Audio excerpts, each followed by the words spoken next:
of jobs lost since the beginning of the pandemic have been recovered in the Show Me State.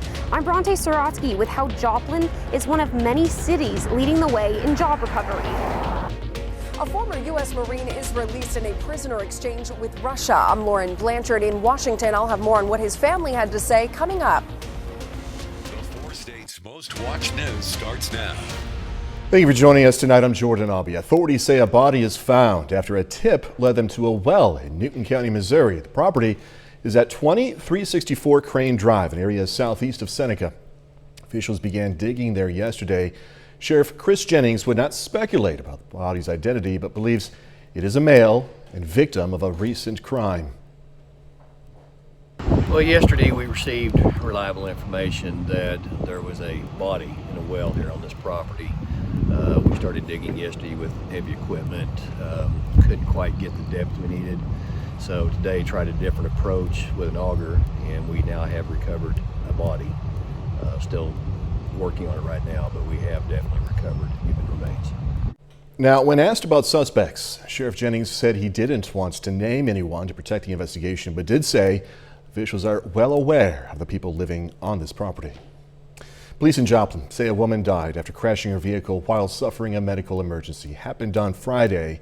Authorities say 48-year-old Arawana Hart Hudson of Quapaw, Oklahoma, was driving south on Main Street near the intersection with 35th Street when she is believed to have had a medical emergency and hit another vehicle. Hart Hudson's vehicle then went off the road and hit a sign and guardrail before going down an embankment. She was taken to a hospital where she was pronounced dead. The other driver was not injured. Doug Heddy joining us now. Just gorgeous day. Yeah, it actually turned out to be a really nice Wednesday for us today. Temperatures fantastic. Most of us went into the mid-70s during the afternoon, which we will definitely take. 75 started at 47, so a little bit on the chilly side during the morning hours.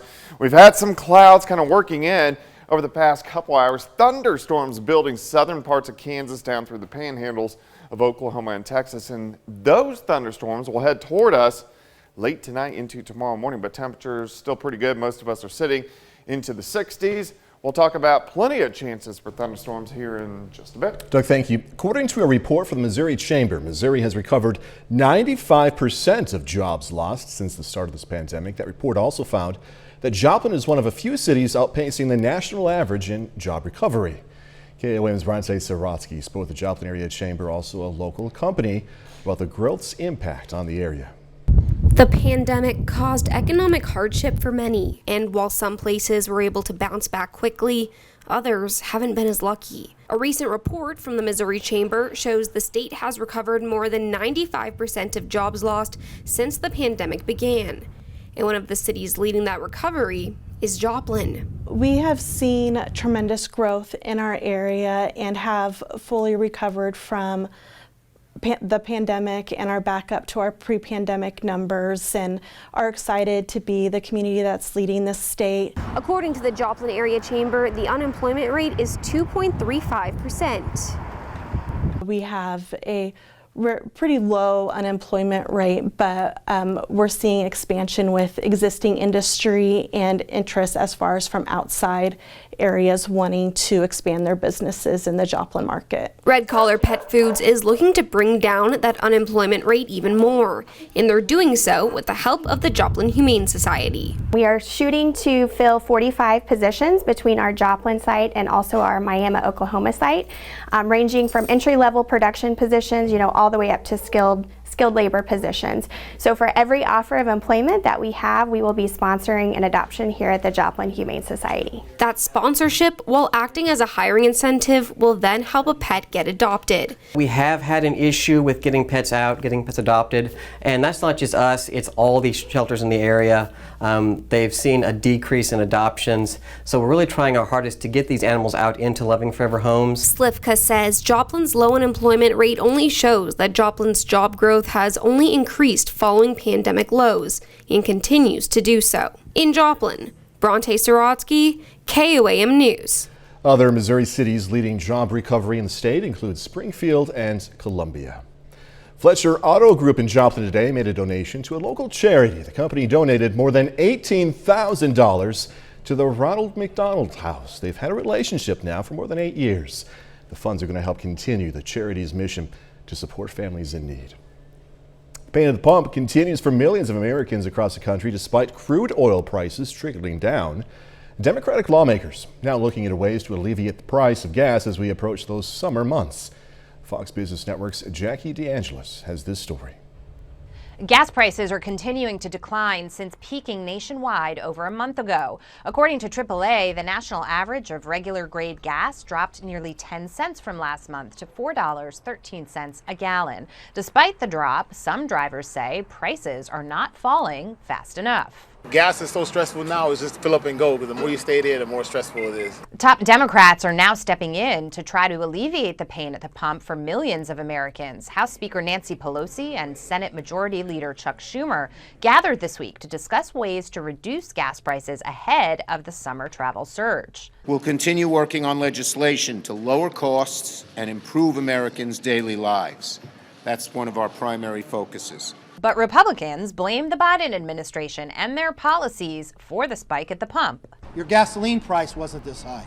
You did not have inflation. You've never witnessed inflation like this for the last 40 years.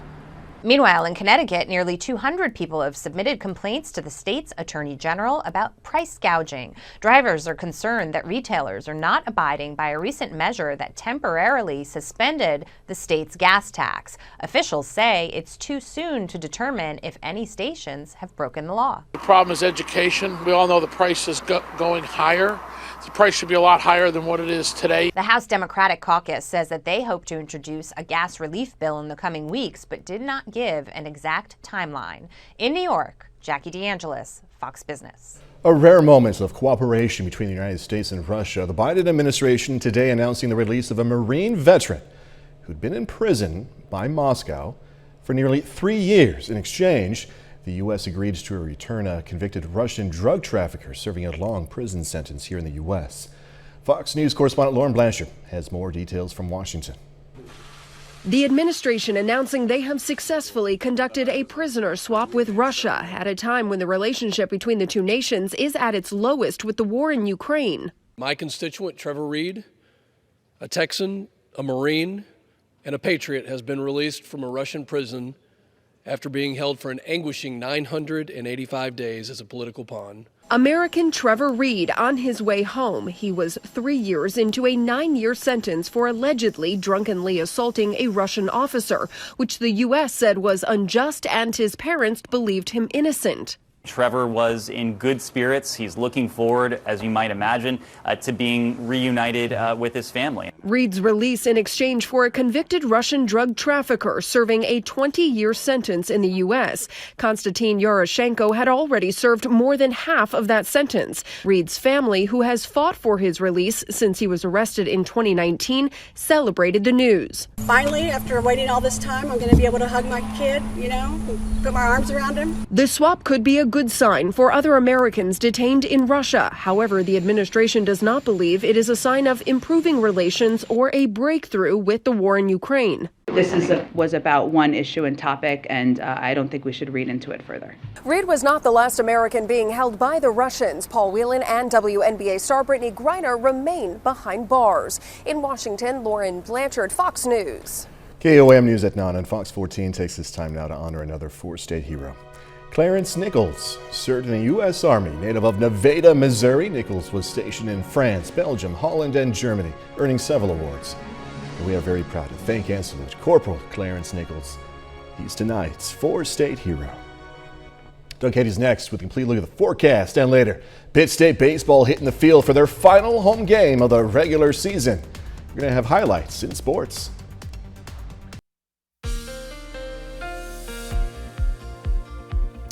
Well, it definitely turned out to be a nice Wednesday for us today. Plenty of sunshine, temperatures great into the mid-70s during the afternoon. Allergies, they've been high on a scale of 1 to 10. Today's an 8, tomorrow's a 9. They're going to stay kind of high. It's springtime, of course. The tree allergies, pollen's also up there as well. All right, let's look at our temps over the past couple days. Mid-60s yesterday, mid-70s for us today, which is pretty good. We'll definitely take that. In fact, it's still looking pretty good. Mid-60s across the board. We have these southerly winds, which have been increasing. And what these do for us is it makes it a little bit warmer. So when you get these warm southerly winds, your temperatures start to warm up. We've had some gusts earlier today, over 20, 25. Right now, our gusts are kind of sitting in that 15 to 20 mile per hour range. Looking outside, 7th and range line looks pretty good. Currently sitting at 64, south winds at 10, humidity is at 45%. A lot of clouds working through the region. These have been increasing over the past couple hours. You can see showers, thunderstorms west of Wichita, west of Hutch, so southwestern parts of Kansas down through the panhandles of Oklahoma and Texas. A little bit of severe weather. These are heading toward us. Not going to be severe by the time they make it here. A weak upper level wave. Next system right behind it, which will affect us on Friday. All right, let's go through time. Clouds, scattered thunderstorms start to pop up by morning. These are going to be hit and miss, but where we do get underneath some of these storms, we're going to get some heavy amounts of rain. So these work right on through, mainly out of here by the time we get into the afternoon hours. And then tomorrow evening, as a warm front lifts through, we're going to have to watch for additional scattered showers and thunderstorms, and some of those could be a little bit stronger that pop up mainly north of Interstate 44. Into Friday morning, another batch of storms could clip our northern counties, and then Friday is pretty warm, it's pretty windy, we warm near 80 degrees, and then as we head into the evening hours, this may be a little late, so maybe about 6, 7, 8 o'clock, central Kansas, a line forms and starts to plow off toward the south and to the east. So they're definitely going to be into our area by 10, 11, midnight. We are going to have a severe threat with those. We'll even have a tornado threat with those as we go into Friday night. Highest threat is going to stay in southeastern parts of Kansas, but something we want to watch closely. But it's late, it's overnight, 10 p.m. to 5 a.m. on Sunday morning. So we'll have to keep our eyes on that over the next couple days. 73 tomorrow, 77 Friday. Temps great over the weekend, some morning showers Saturday, and then thunderstorms back in by Monday. Looks like another late night for you on Friday. Yeah, huh? it's going to be fun. We appreciate it though, man. Yep. See you in a little bit. Thanks so much. Coming up, another government official on the hot seat. Homeland Security Secretary Alejandro Mayorkas defends the Biden administration's border response during 2 House committee hearings on Capitol Hill Wednesday. I'm Mallory Rivera in Washington with more on his testimony coming up. First, here's a look at our tower cameras, sponsored by R.E. Smith Construction, as work continues on the KOAM More Power project. Check it out anytime on our website, koamnewsnow.com/power. Subject to change. Homeland Security Secretary Alejandro Mayorkas was grilled today about the Biden administration's border response, testifying before 2 House committees on Capitol Hill. Fox News correspondent Madeleine Rivera breaks down what happened at those hearings from Washington. House lawmakers are kicking off a series of high-profile hearings with Homeland Security Secretary Alejandro Mayorkas, who is adamantly defending the Biden administration's border response. We have effectively managed an unprecedented number of non-citizens seeking to enter the United States. He says that's despite inheriting a broken immigration system. But Republicans and some Democrats feel otherwise, especially as the Department of Homeland Security preps for the end of Title 42, a Trump-era COVID rule that's allowed for quick deportations. There are many strong feelings and points of view on Capitol Hill in the House and in the Senate about Title 42. It wasn't a decision made by the White House. It's a decision made to lift it by the CDC. Without that order, Mayorkas admits they'd face more challenges. There is no question that if we encounter 18,000 people in a single day, that will seriously strain our capabilities. DHS has unveiled a 6-part plan that includes surging resources to the border, speeding up Customs and Border Protection's ability to process migrants, and working with other Central American countries to stop illegal immigration.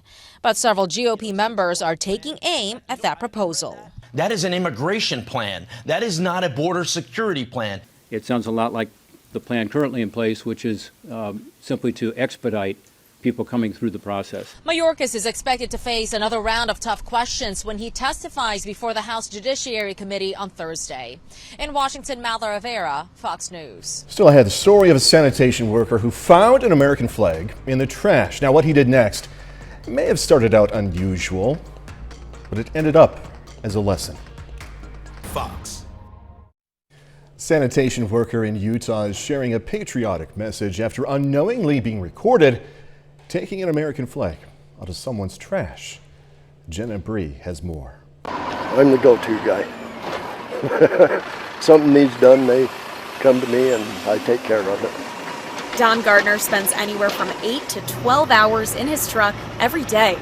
I've stayed pretty busy. Picking up garbage cans from hundreds of homes all over Emery and Carbon counties. He'll probably just recognize that Grandma hasn't got the garbage can out on the end of the street, and he'll actually get out of the vehicle and go get it and bring it to the street, then just drive by. Gardner doesn't have the need or the time to get out of the truck to pick up all the garbage cans. But he will, on occasion, if he spots that familiar piece of red, white, and blue fabric peeking out from under the lid.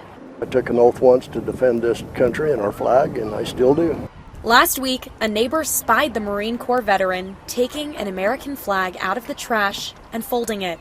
He pulls up, he gets out of his truck, and he gets out. And I'm thinking, what is he doing? And then immediately I was so embarrassed. I'm like, oh my gosh. I was petrified because I'm like, I'm married to a veteran. What am I doing? Brooke Cowley shared the video on Facebook, admitting to accidentally throwing away the flag and admiring her garbage man's actions. I wanted our community to really see what he did and to see the care and the love that he gave our flag. And I wanted them to see and to give him the respect that he gave to our flag. Those who've known the man nicknamed Munch in high school for his small size weren't shocked to see the video. I just thought, that is who Don is, That didn't surprise me that he did it because he is a veteran. I think when you're from a small town, you kind of have a love for your country and for the flag. Gardner had no idea he was caught on camera. It's just something I do. He's saved at least a dozen flags from the landfill in his 11 years on the job. It makes me mad. I get angry. Sometimes it's a mistake. Most of the time it's on purpose. I have a problem with that. So I just take it out, take care of it. The veteran wants people to know there's a right way to say goodbye to an American flag. Anybody in Emery County that knows me, if you don't know what to do with it, get it to me. I'll make sure it's taken care of proper. No matter how busy this garbage man gets, he'll always make time for his country. In Huntington, Jenna Bree, Fox 13 News, Utah. If you want to see the Sistine Chapel and don't have the means to get to Italy, Mexico might be the next option. Going to have more on why next. Mexico welcoming a life-size replica of Vatican's Sistine Chapel in Mexico City. Take a look at that. The replica is made up of thousands of high-resolution pictures arranged in equal proportions to the original building of the Vatican. Pictures! Those are all pictures! More than 150,000 people visiting the exhibit in its first week. Local media says Mexico City's authorities hope to draw 1 million visitors while the replica is in the city for 3 weeks. That's pretty cool, all those pictures. All right, 30 more minutes news, weather, and sports coming away. How a donation to a local school district is going to hopefully allow more students to talk about their mental health. Hundreds came together in Washington to say goodbye to Madeleine Albright. I'm William Lajeunesse. The story coming up. Students at McDonald County Schools have a new, more private option for getting help with mental health concerns. The Ozarks Center donated privacy pods to the school district. The pods are 4-foot by 7-foot glass booths with electrical outlets, air circulators, dimmable lighting. They also have sound dampening features. So students can use them with counselors to talk in a more private setting or just use them alone, just to decompress. Officials say students appreciate that they don't look like a therapy office. So it's kind of a relief to have just a really quiet place for students to go that I know is confidential. Before, I would just have to set on sound machines and rely on, hey, you need to go to class. But now it's just kind of been a relief to know that I have a private place. And 2 of the pods have been installed at McDonald County High School. Well, many Four Staters continue showing support for the Joplin Police Department and the families of 3 officers shot in March. As many of us know, sadly, 2 of the officers passed away. Old Chicago in Joplin is donating 20% of sales to the Fraternal Order of Police to benefit those families. They're doing a great fundraiser to help those families and Officer Hershey, and so any participation, assistance with that, it's greatly appreciated. We appreciate all the support the community's already given. It's just tremendous. It's overwhelming. You can visit Old Chicago through tomorrow to have part of your bill donated. All right, here's an event you kind of have to see to fully know what's going on. Myself included, I haven't seen this video ahead of time. It's called Donkey Basketball, and yeah, it seems like basketball, and those are the donkeys, and there, there's the game. It's played in the Carthage High School gym. Fun times. Proceeds from ticket sales tonight benefited the Carthage High School project graduation. And there were free donkey rides too, I hear. Top health official suggests we could be out of the pandemic phase of COVID-19. The comments come as new subvariant continues to spread. Fox News correspondent Jonathan Seary has more. The BA.2 Omicron subvariant remains the dominant COVID strain in the U.S. According to CDC data, infections are up about 22% in the last week. Even as cases rise, COVID-related deaths and hospitalizations remain low. Dr. Anthony Fauci says while the virus will not be eradicated, right now the country is out of the pandemic phase. We don't have 900,000 new infections a day and tens and tens and tens of thousands of hospitalizations and thousands of deaths. Dr. Fauci says it's a different case for the rest of the world. China is now facing its largest outbreak since the start of the pandemic. Millions of Shanghai residents remain on lockdown as health officials begin more rounds of COVID testing. People in Beijing are also undergoing mass testing after an outbreak of cases over the weekend. There were lessons we learned from other cities. I think we can make good preparations. Meanwhile, public health officials here in the U.S. are monitoring a new COVID strain known as BA.2.121. The CDC says it could be about 25% more transmissible than BA.2. Health experts say the threat of new variants underscores the need for COVID boosters. We know natural infection, and we know now vaccination doesn't lead to long-term protection against infection. Pfizer has asked the FDA to approve its COVID booster for children as young as 5 years old. In Atlanta, Jonathan Seary, Fox News. World leaders and human rights activists flooded D.C. today to say one final goodbye to Madeleine Albright. The trailblazer died of cancer last month at age 84, and today Albright was laid to rest. Fox News correspondent William Lajeunesse has more from Los Angeles. We honor a truly proud American who made all of us prouder to be Americans. A somber day in Washington as family, friends, and colleagues filled the National Cathedral Wednesday to pay their respects to a political giant, Madeleine Albright. In the 20th and 21st century, freedom had no greater champion than Madeleine Albright. Albright was pivotal in many initiatives, including the expansion of NATO and pushing human rights around the world. The pioneer was a central figure in President Bill Clinton's administration, serving as a UN ambassador and then becoming the first female Secretary of State. The former president saying he spoke to Albright just 2 weeks before her passing. She was just as strong-minded as ever. The only thing that really matters is what kind of world we're going to leave to our grandchildren. I will never forget that conversation as long as I live. It was so perfectly Madeleine. Many spoke about Albright's strength, but also her humor. We went into a dance hall in downtown Buenos Aires, and there was Madeleine dancing a mean tango. During the eulogy, her daughters saying their mother taught them a lot in life, including how to be successful in a tough world. We had to make sure our ideas were heard, and that meant being willing to interrupt. Albright's groundbreaking accomplishments earned her the Presidential Medal of Freedom in 2012. In Los Angeles, William Lajeunesse, Fox News. A bit later, another weird thing happening Everything from your fast food to your salad dressing could get more expensive. I'm Marianne Rafferty with a look at how the ongoing war between Russia and Ukraine is triggering a global cooking oil shortage coming up. Let's go places.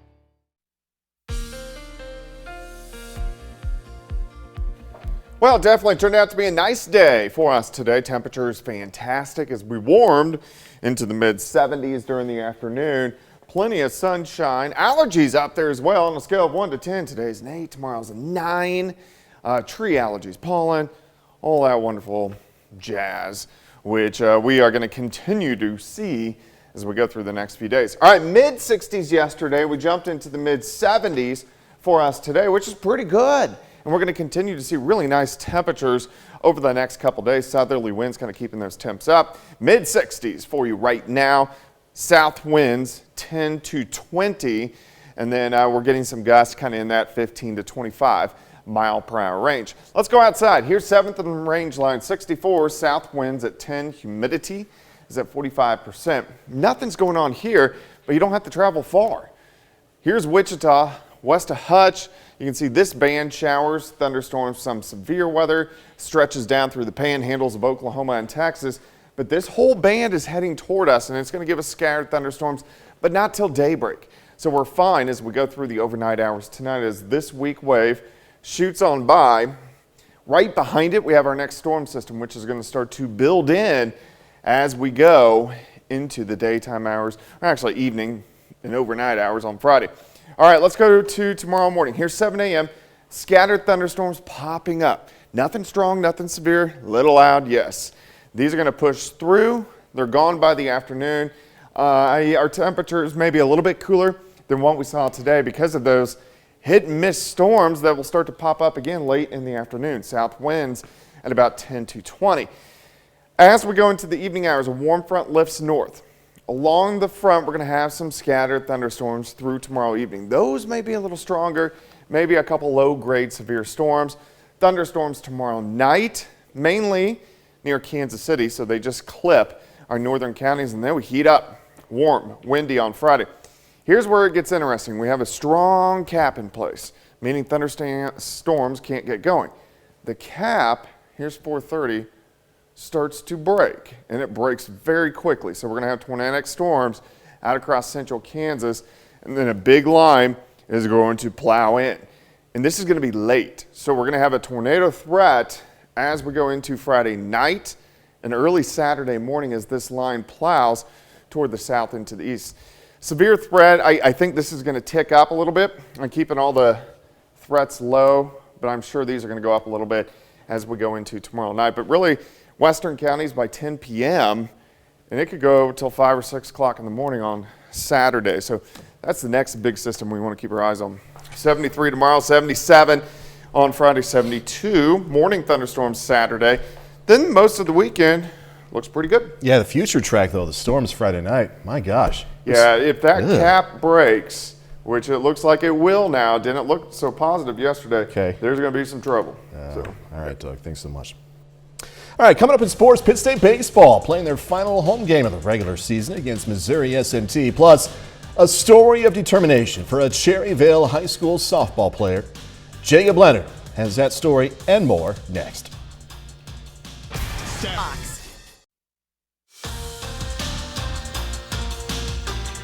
The Pittsburgh State Gorillas are in the final week of the baseball regular season. Now the Gorillas play at home for the final time in the regular season with a non-conference game against Missouri S&T. Now PSU trying to make it 4 straight wins after sweeping Newman last weekend. Now Zach Nagel getting the start for PSU. Strikeout ends the second inning there. A third inning, defense working behind him. Check out Cruz Miranda. Spinning and throwing right on the money for the out. Great play there from Miranda. Now Nagel back to work. Big bender for the strikeout. Game still scoreless. The Gorillas would get on the board in the bottom of the third. Garrett McGowan pulls one into right. That scores Austin Bonnell and Mason Hartman. Pitt State goes up 2. Then Austin Bonnell caught fire. Next inning with 2 on. Bonnell drives it deep to left center. Over the wall for the 3-run jack. Makes it 6-2 Gorillas. But again in the 6th, Bonnell up. I don't know if this went over the scoreboard or not, but he got all of it. Austin Bonald, 2 homers, 4 RBIs today. Gorillas win 12-7. They've won 4 straight, heading into a big weekend series against Washburn. It's a big series for us to go out and play well. You know, we have a lot of work ahead of us and a really good team in Washburn, but we're trying to play at home next week, and the only way we play at home is if we win some games. We don't want to go on the road next week. We've been on the road. This will be the 3rd weekend in a row we've been on the road, so we'll look forward to finding a way to win a game or two and come back and play at home. Missouri Southern baseball also in action tonight. They're on the road against Drury in their final non-conference game of the season. And Matt Miller goes 2 for 5 with the go-ahead 3-run homer in the 6th. The Lions win it tonight 8-6. Now Southern begins a 3-game series at home against Missouri Western on Friday. Well, Cherryville High School softball player Carly Myers has to play the game a little differently than most, but she spent her whole life working and adapting, and still finds a way to help her team. Our own Danny Terzer has the story. Carly Myers doesn't let anything stop her from going after what she wants. Everything that I thought I couldn't do, I just figured something out. Carly is a really neat kid. She's amazing. She's probably one of the happiest kids I've ever known. What she's able to do, even with the limitations that she has, is truly amazing. I shouldn't even say limited, to be honest with you, because it doesn't seem to limit her that much. I choke up a little bit towards the middle so that I have more control, because over down here it's not as easy to control, and I just swing like that. Myers plays outfield for the Cherryvale Chargers. She was born with one arm. I just adapted as I grew up. My biggest difficulty, I would say, just seeing how other people do everything. I had to know, like, I'm gonna have to learn to do things different and adjust in my own way. There was one trial and error where I would catch the ball and toss it up in the air a little bit and throw my glove down on the ground and then catch the ball and throw it. But one time when I was going to do that, the ball came back and hit me in the face. So I never did that again. So it was time to adapt. She has it timed where she can catch a fly ball, drop the glove, and immediately make the throw in that. It's truly amazing to watch. It's not always easy, but Myers says staying positive is just part of her personality. She's out there, she's trying every day, she's doing anything that's being asked. She always has a smile on her face. She truly is positive. I just tell myself to try again, like, you'll do better next time. I definitely think I could improve more. There's always room for improvement, but yeah, I'm pretty proud of myself. In Cherryvale, Danny Terzer, KOAM Sports. Myers and the Chargers will be back on the field on Friday night against Eureka. The Pittsburgh High School girls soccer team picked up its first win in program history last night, beating Macaulay Catholic 3-0. The team is in just its 2nd season of competition and features players from both Pittsburgh and Frontenac High Schools. Now here's the team today on getting over the hump and getting their first ever victory. It was like a feeling that was like unexplainable. I can't really put into words because, you know, working so hard for this program and then working so hard for a win and seeing it finally happen was just like a surreal moment. I hope that, you know, what they played like and what they felt after the win, I hope that carries over into future games. I hope they can just kind of take that with them and build on it. And that's it for sports. We're back with more news after this. Thursday morning. Just when you thought things couldn't get even more expensive, think again. The war between Russia and Ukraine continues causing global food supply shortages, increasing prices that are already jacked up because of inflation. Fox News correspondent Marianne Rafferty has more on why the ongoing conflict is now responsible for a decrease in global supplies of cooking oil. Milk and bread is very expensive nowadays. Sky-high inflation is making places like the grocery store a nightmare for countless Americans. My eggs are $1 more as well. But now your cooking oil is the latest necessity to be at risk of additional price hikes and possible shortages, as the ongoing war between Russia and Ukraine triggers a global deficit. Prices are up a great deal over the past year or so. On the order of 40% in some cases in some vegetable oils. Sunflower oil is especially impacted, with Ukraine responsible for producing roughly half of the world's supply, and Russia making up 25%. The fighting is causing setbacks in everything from farmers tending to their fields to the shipment of goods and more. It's important to note that the trends were in place before the war started, but the war has made things much worse. But economists say the Russian invasion is only partially to blame, citing pre-existing factors that were driving up costs, including poor harvests in South America, which affected countries like Argentina, Brazil, and Venezuela, which are among the world's leading vegetable oil producers. According to the United Nations Food and Agriculture Organization, the price of vegetable oil first reached its highest price back in February. Prices then soared by another 23% last month. Supply chain experts say the cost of cooking oils could come down in the fall as farmers here in the States begin harvesting more corn and soybeans to turn into oil. But ongoing drought out west could spell trouble. Marianne Rafferty, Fox News. Coming up, Miranda Lambert releasing some new music. Gonna hear from her. Country superstar Miranda Lambert has new music out this week, which she says is a road trip of a record. The album also marks a first for the singer in a year with so much coming up. She joins Fox's Ashley Dvorkin to talk all about it. Miranda Lambert takes a musical journey on her album Palomino, and the tunes will be part of her Las Vegas residency, Velvet Rodeo. We go all the way from the East Coast to the West Coast on this record and meet all these characters through our road trip. And we started writing for it in 2020 when we couldn't travel and wanted to. And so I think that definitely is a theme in this record for a reason. What is something that's always stayed the same, like something you have done and will always do when you sit down to write? I think I have and always will just write about like life or stories about other people's life that I'm just watching and observing. I mean, Loretta said it best. You have to go live a life to have something to write about. And so I really take from people around me or my travels or my whatever's going on in my personal life. I've always just sort of let that be where it starts. Lambert marks a first as a producer on the album. She also recently celebrated another first, ACM Entertainer of the Year. I kind of gave up on counting on entertainer because females win so few and far between, and not to say like everyone that wins it deserves it, obviously, but to me it's always meant like more than how many tickets you sell or how many dates you do. It means like how you're representing country music and how you're expanding your brand across country music and to the fans. And she'll use the win for inspiration. Put out 2 records last year, Palomino coming out. I'm going on tour with Little Big Town again, which is my favorite, and then Vegas. And so I feel like I'm gonna live up to what entertainer means to me. In Hollywood, Ashley Dvorkin, Fox News. And that's our time for tonight. Thanks so much for joining us. Gonna leave you tonight with a video of a baby spider monkey at a Florida zoo. Hey, be safe. Do this all again tomorrow. See you then.